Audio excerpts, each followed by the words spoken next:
Plaisir d'être encore avec vous dans cette émission prospective d'un grand Congo RDC. À la présentation, je suis Wallace Wabecha Adolphe. À la technique, nous avons Monsieur Abema Charles, sans toutefois oublier notre sponsor depuis les États-Unis, Monsieur Raymond Mwambano.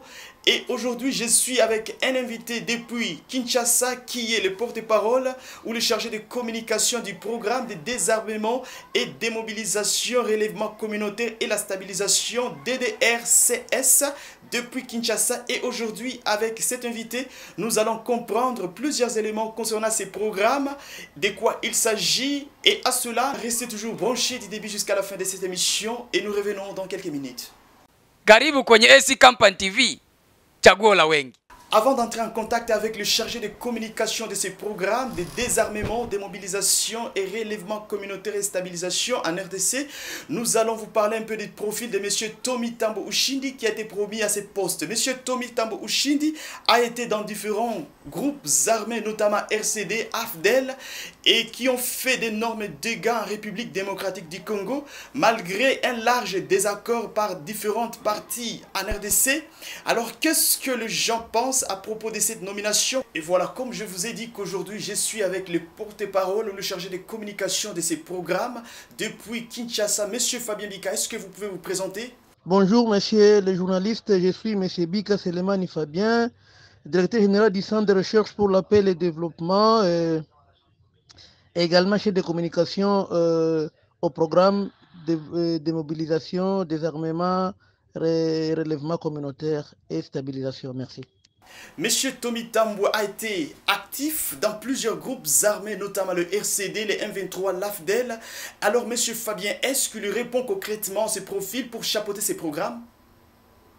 Oui, merci beaucoup, messieurs les journalistes. Je tiens d'abord à préciser d'entrée de jeu un certain nombre de concepts que vous venez de soulever dans votre question lorsque vous dites qu'il a été actif dans plusieurs mouvements, RCD, M23, ALEC et j'en passe. Mais c'est pas vrai, et la vérité reste vérité. Tommy Tambo n'a jamais fait partie du M23, non plus de ALEC. Et Tommy Tambo a été dans RCD, il a été aussi dans l'AFDEL. Pourquoi vous omettez l'AFDEL? Pourquoi vous ne dites pas AFDEL, c'était un mouvement rebelle, non? Mais vous omettez ça sciemment. Il y a beaucoup de gens dans notre pays qui ont fait partie aussi de ces mouvements, notamment AFDEL et le RCD. Et ça n'entache à rien d'être nommé à ces postes-là. Mais il faut voir plus sa compétence et ses capacités. Effectivement, son profil correspond parfaitement bien. Donc, il faut aller voir son CV, son parcours, pour bien comprendre quelle est la personne vraiment la mieux placée pour occuper ces postes-là. Et donc, à tous ceux qui doutent de ses compétences, de ses capacités, ou de ceux qui le reprochent de quelque chose, ils doivent vraiment chercher à le connaître, à avoir son parcours, tout ce qu'il a à réaliser dans ce domaine précis de la paix et de démobilisation.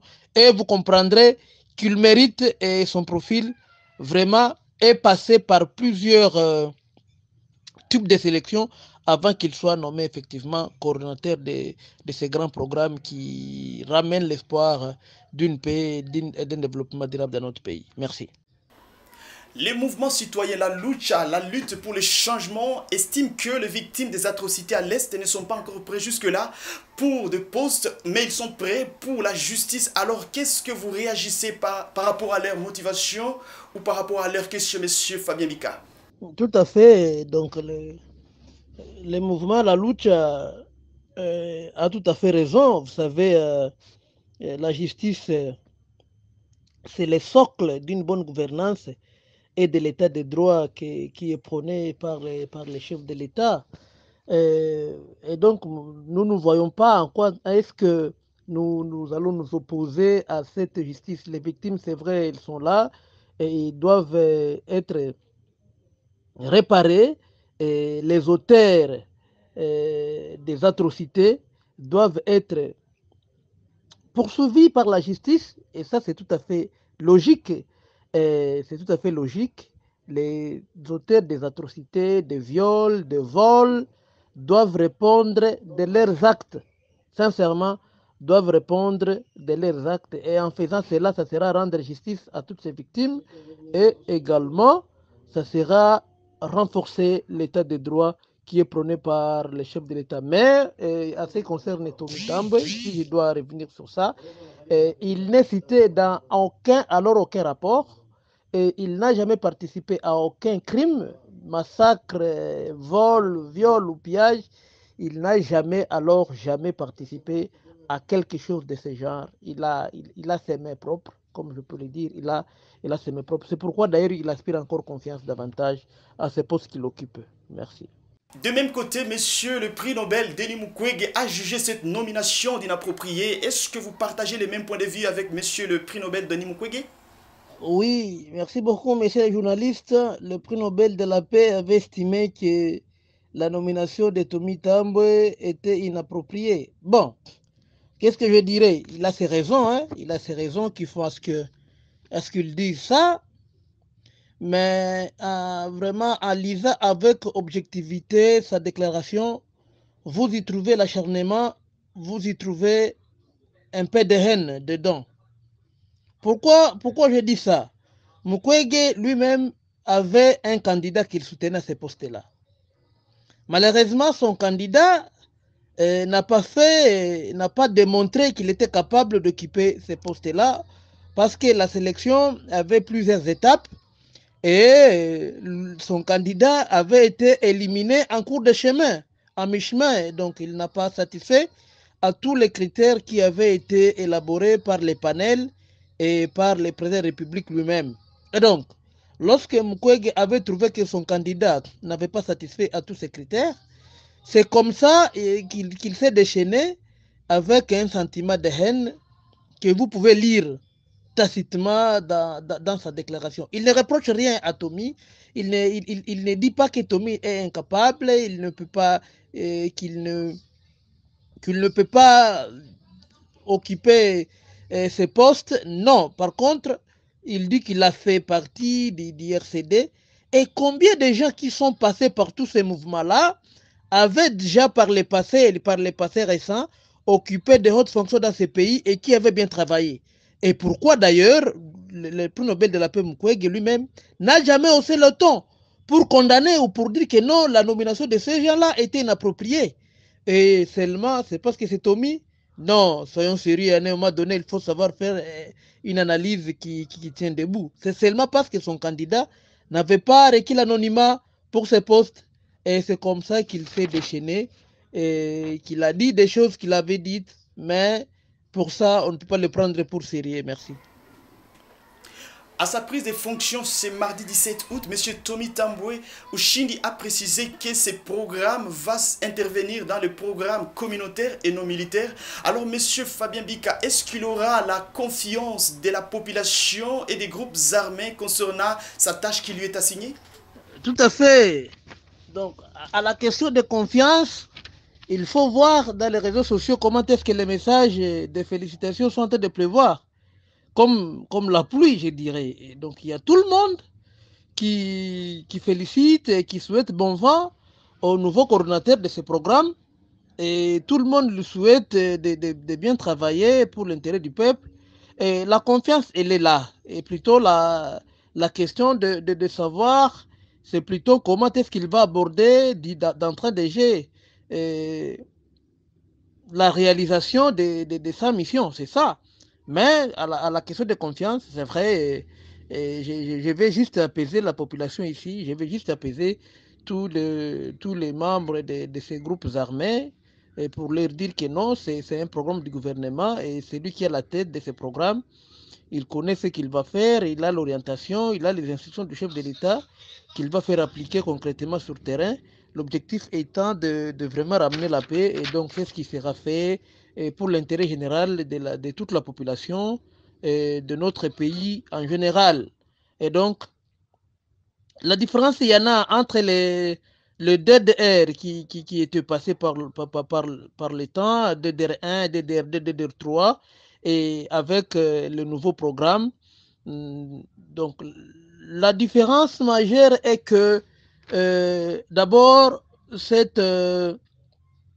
structure qui vient d'être mise en place, elle est non militaire, c'est-à-dire il n'est pas question ici d'insérer les ex-combattants au sein des FARDC ou de la police, non.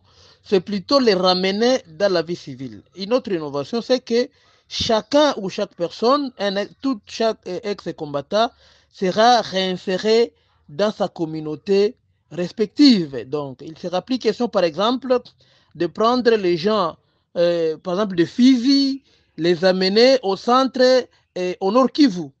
Comme ça a été le cas, on prenait les gens d'Ouvira, on les amène à Kitona, on les amène, c'est pas moi où, et ça posait toujours problème par rapport à la prise en charge. Mais cette fois-ci, le programme prévoit que chaque ex-combattant soit réinséré dans sa communauté respective. Par exemple, les gens d'Ouvira seront pris en charge à Ouvira, les gens de Fizi seront pris en charge à Fizi, qu'il y ait cette proximité entre ces groupes armés et leur communauté respectives. Donc c'est ça la différence et la confiance vraiment elle est là. Nous demandons encore à ceux qui hésitent de faire confiance non pas au coordinateur mais plutôt au programme.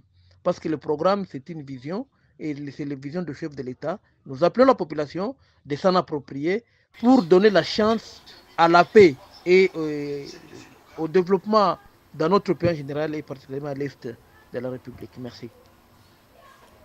Monsieur Fabien Bika, quel est le but de ces programmes et pour terminer, quel espoir vous donnez au peuple congolais concernant ces programmes, monsieur Fabien? Le but de ces programmes, concrètement, c'est de ramener la paix donc au pays en général, en RDC et particulièrement à l'Est, dans les zones touchées plus par les conflits, et inaugurer plutôt l'avènement d'un développement durable. En termes d'espoir que je peux donner aux Congolais, c'est que ce programme est conçu pour booster le développement et accompagner les FARDC qui sont concrètement sur le terrain, qui sont en train de mettre hors d'état de nuire toutes les forces négatives. Ces programmes viennent en soutien, et ces programmes plutôt viennent en soutien pour essayer de combler là où les FARDC passent. Ces programmes viennent prendre en charge tout ce qui reste derrière. Nous devons faire confiance et nous devons appuyer ces programmes pour que les objectifs préétablis soient atteints. Et donc, c'est pour l'intérêt de tous les pays en général et de tous les Congolais également. Nous devons faire confiance au chef de l'État qui a bien voulu mettre ces programmes en place et nous devons également mettre confiance en tous les animateurs qui sont chargés à coordonner ces programmes. Donc c'est ça, messieurs les journalistes, et vous qui êtes souvent devant le micro, vous allez continuer à parler de ça à la population. Et donc la confiance, elle est mutuelle. Les animateurs doivent mériter la confiance. La population également doit faire confiance. C'est ça en un mot. Merci, monsieur Fabien, pour vos interventions dans cette émission d'aujourd'hui. Et à cela, nous vous disons merci, sans toutefois oublier ceux qui nous soutiennent au travers le monde. Monsieur Raymond Mambano et AC Campagne TV, c'est la chaîne qui vous balance les informations. Et aujourd'hui, chers téléspectateurs, on a parlé concernant les dossiers liés à la nomination de monsieur Tommy Tambo Ushindi à ces postes et de ces programmes liés au DDRCS, qui est un programme de désarmement, démobilisation, relèvement communautaire et la stabilisation en RDC. Et nous vous souhaitons d'être toujours connectés et branchés sur nos différentes émissions qui vont intervenir d'ici là. Et nous vous disons à la prochaine.